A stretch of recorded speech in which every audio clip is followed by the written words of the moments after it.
Hello guys, this playlist will be totally dedicated to SQLite. Now here's the thing, we will not do stuff manually. Why? When we have Python, which is extremely beautiful programming language. So we will use Python. Why not? Now what about pronunciation? Well, actually I'm saying SQLite and MySQL because it's easier for me, it's somehow logical, but some people are saying SQLite and MySQL. So if you have some very good reason why I need to switch my pronunciation, then write it down in comment section below, because I really want to know. Personally, I don't care about terminology and theory so much, I just care about results. Do we have results or not? Because results are something that you can put on a market and start generating money, so you can pay your bills.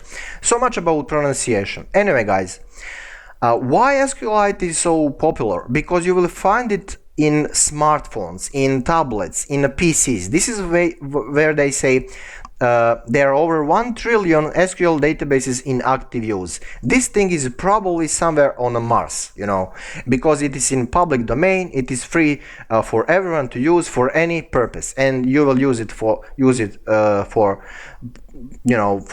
test applications, for prototyping, for real stuff. You can use it for PCs, you can use it for your mobile phones if you're developing something, I mean for whatever you like, and you don't need to pay anything.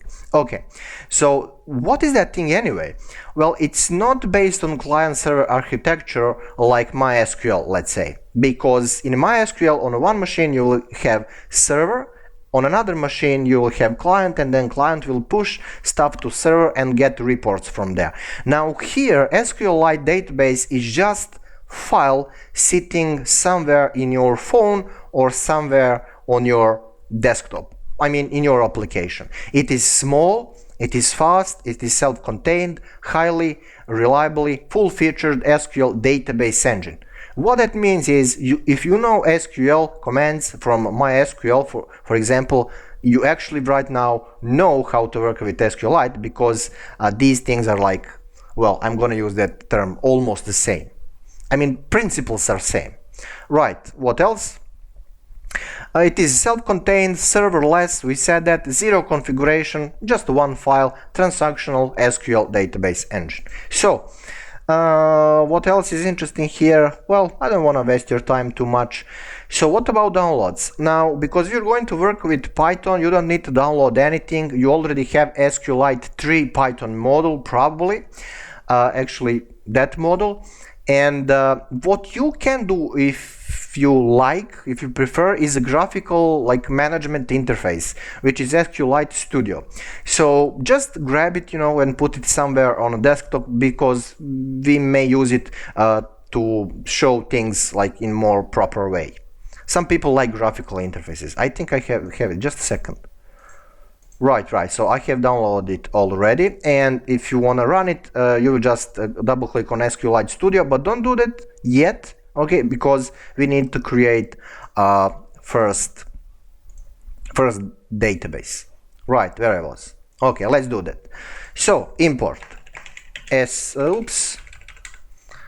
import SQLite 3, and immediately we will press F5 just to confirm that we do have in Python by default that module. So at least I have it. You probably have it too. Okay, next thing is we need to establish connection to that file, and that database doesn't exist yet. So act of connection is actually right now act of creation of that file. So, of that database. So, connection, this is just a handle, and SQLite 3 is module, and we're going to say to connect, and in parentheses, we're going to state the name of that database, of that file. So, my database dot extension will be db, right?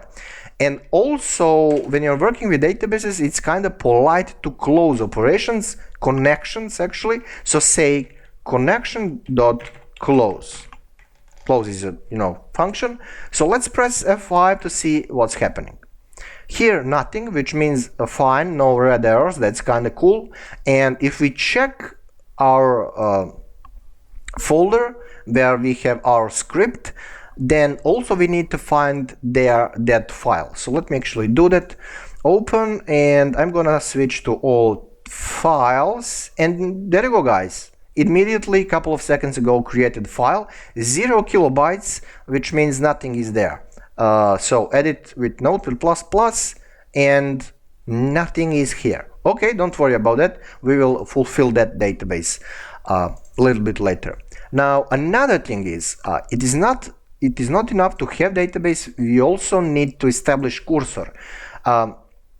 Cursor is just a way how you will how to explain this.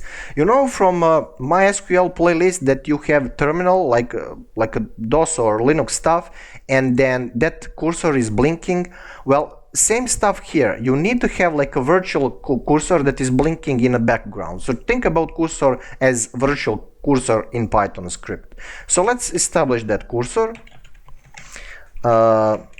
And where that cursor is, well, connection, it is dedicated to connection, and just say cursor. So this is our handle for cursor. You can use ABC here if you like, but this is real useful stuff. Okay, now when we have cursor, we will print, for example, database created. We actually created it, but who cares? Let's have a custom report here. Database created, and now what? Well, now we need to issue some commands, SQL commands, right? So what are we I don't know how to say this. I'm gonna type it. Select SQLite version, because we need to find out about version of our SQLite. So is that enough? Don't forget semicolon.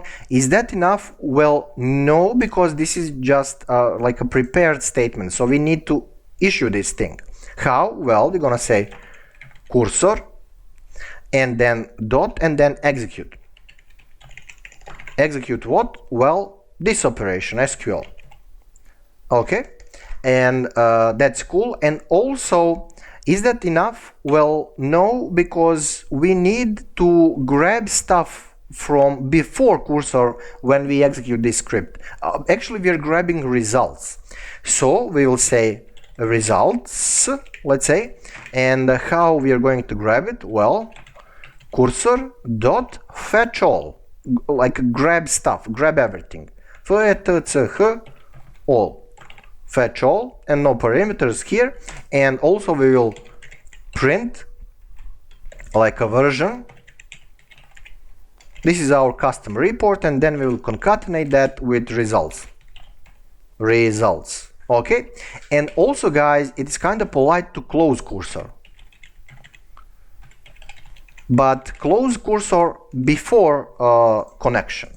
Okay, now here's the thing, why do we use SQLite version and not just version? So let me find that in documentation. Module, and where is that thing? Right. So here's the thing, when you say just a version, you will get the version of the module as a string. When you say version info, again you will get the version number of the module. But when you say SQLite version, you will get the version of SQLite library as a string. And if you want to have that thing as a tuple with integers, then you will say SQLite version info. But I'm fine with SQLite version, so yeah, just that will work, hopefully, if I didn't create some kind of error while I was typing. Okay, guys, so right, F5, and there you go, database created. Yeah, we already have it, and this is a version of SQLite. Now here's the thing, you will probably say, well, we had that database before, what about another database? Well, we can just say, I don't know, like MyDB, and let's run this thing again, and again we have a result. So let's check our file. File, open, switch to all files, and there you go, MyDB is here and my database is here, and also MyDB is empty. We didn't push anything there. There you go. Okay, now this was kind of hard coding, so question is, can we have some kind of error checking? Well, sure, we can use try except block of code.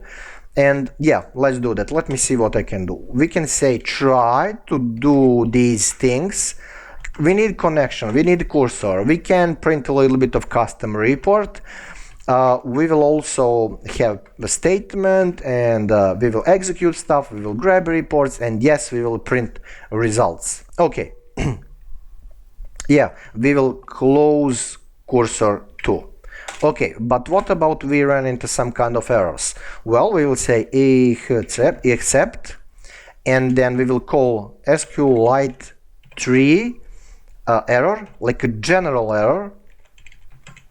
Handle for that thing will be just, and then in that case, if we do have error, we will just print, for example, like connection error or cursor problem. Okay. And what's next? Okay, finally, if in a final block of code we will close connection. So how to do that? Well, finally, and if you don't know what these blocks of code are, then you have my basic Python playlist with the 41 tutorials. I think the last tutorial is dedicated to try except block of code. So finally, if we do have connection, you can use parentheses here, or you can forget about that, but you know, whatever you like. So if we do have connection, and if everything is fine, we will close that connection, and then we will print that I don't know, like connection closed. Connection closed. Now this finally block of code will be executed no matter what happens with code before. If everything is fine, cool, but this will be executed, and if we do have some kind of error, still this code will be executed. So whatever happens, connection will be closed. That means we don't need this line. Okay, save, and I want to show you something to you about that error stuff, because this is just a handle. You also can target very precisely errors. I think errors, where are they? Probably down there somewhere. Right, exceptions.